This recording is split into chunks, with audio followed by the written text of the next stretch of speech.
Olha, por trás dos gols, das táticas, de tudo que a gente vê em campo, tá rolando uma transformação silenciosa, mas muito profunda no futebol. É uma verdadeira revolução cultural, sabe? Movida por dados, por algoritmos e por uma busca que parece não ter fim pela perfeição. Vamos tentar entender o que está em jogo aqui. E logo de cara já vem a pergunta que vai guiar toda a nossa conversa. Com tanta tecnologia entrando em campo, a gente está realmente evoluindo o jogo? Ou será que a gente corre o risco de tirar a alma dele? Essa é a grande tensão que a gente vai explorar hoje. Então, vamos começar por essa ideia de buscar a eficiência máxima, essa filosofia que usa a tecnologia para tentar, de alguma forma, eliminar todos os erros do jogo. A evolução do papel do técnico é um negócio impressionante. Ele deixou de ser só aquele estrategista focado no que acontece ali nas quatro linhas para se tornar uma espécie de CEO. Ele agora é um gestor de informação, um líder emocional, um intérprete de dados e até o arquiteto da cultura de todo o time. Mas é aqui que mora o perigo, né? Nessa busca pela máquina perfeita, a gente pode acabar com jogadores que se comportam como robôs. E o problema é que um time de futebol não é máquina, de jeito nenhum. É um sistema vivo, que reage, que se adapta ao caos do jogo. E isso leva a gente para uma pergunta que é simplesmente fundamental na era da tecnologia, não só no futebol. Quem está no comando no final das contas? Qual é o espaço para a sensibilidade humana quando um algoritmo parece ter todas as respostas prontas? E olha só que interessante, isso aqui não é teoria, não é ficção. É o caso real do técnico Robert Moreno. Ele foi demitido porque supostamente estava terceirizando o trabalho dele para uma inteligência artificial. Isso levanta umas questões muito sérias sobre autoria, autonomia e sobre qual é o verdadeiro papel de um líder. Bom, agora a gente vai para a segunda parte, a alma humana inquantificável. Vamos mergulhar naquilo que os dados simplesmente não conseguem medir. Hoje em dia, a gente vive imerso nisso aqui. Gols esperados, o famoso XG, PPDA, que é uma forma de medir a pressão do time, mapas de calor, tudo, absolutamente tudo é medido, quantificado, analisado. O jogo virou um oceano de dados. Só que aí vem o contraponto, que é crucial. Só porque a gente consegue medir uma coisa, não significa que ela seja a mais importante. Um drible genial, a confiança de um time, isso não aparece em nenhuma planilha de Excel. E esse exemplo ilustra isso de uma forma brilhante.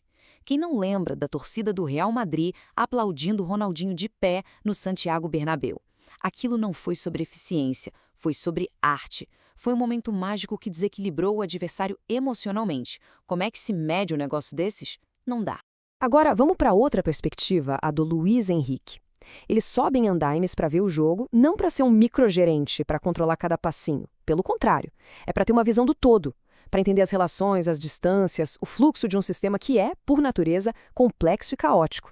E o mais irônico é que a própria ciência dos dados está começando a confirmar o valor da qualidade sobre a quantidade. Um estudo da FIFA na Copa de 2022 revelou que correr mais não está diretamente ligado à vitória. O ponto crucial não é o volume de esforço, mas a inteligência. Saber quando correr. É o timing perfeito da ação. Ok, então qual é a síntese para a gente pensar o futuro? Como encontrar o equilíbrio entre a máquina e a humanidade? É o que a gente vai ver agora no Técnico 2.0. No fundo, esse debate todo é filosófico. De um lado, a gente tem o método cartesiano, que quebra tudo em pedacinhos para analisar. Do outro, o pensamento complexo do Edgar Morin, que diz que o mais importante são as conexões, porque o todo é sempre maior que a soma das partes. E quando a gente fragmenta demais o jogo, com cada especialista trabalhando isolado no seu cantinho, o risco é criar o atleta industrializado. O jogo perde a alma, perde a conexão e ninguém se sente mais parte de um projeto maior. E olha o Luiz Henrique de novo aqui, com uma ideia muito poderosa. O paradoxo do técnico moderno é que, num mundo de dados que promete controle total, a verdadeira vantagem pode estar justamente em abrir mão de parte desse controle, em abraçar o imprevisível para surpreender o adversário. Então, a gente chega nessa definição. O técnico 2.0 não é aquele que tem mais dados, mas é o que sabe filtrar. Ele usa a tecnologia, claro, mas entende os limites dela. Ele é, acima de tudo, um líder que cria um ambiente, uma cultura onde cada jogador pode brilhar e ser a sua melhor versão. E para fechar, a nossa última parte, que jogo queremos? No fim das contas, toda essa discussão é sobre identidade. O que é essa escolha entre o padrão de criatividade significa para o futuro do futebol? Existe uma crítica forte de que a genialidade do Guardiola, por exemplo, acabou levando a muitas cópias mal feitas. Times que tentam imitar o modelo dele sem ter a cultura ou jogadores para isso. E o resultado?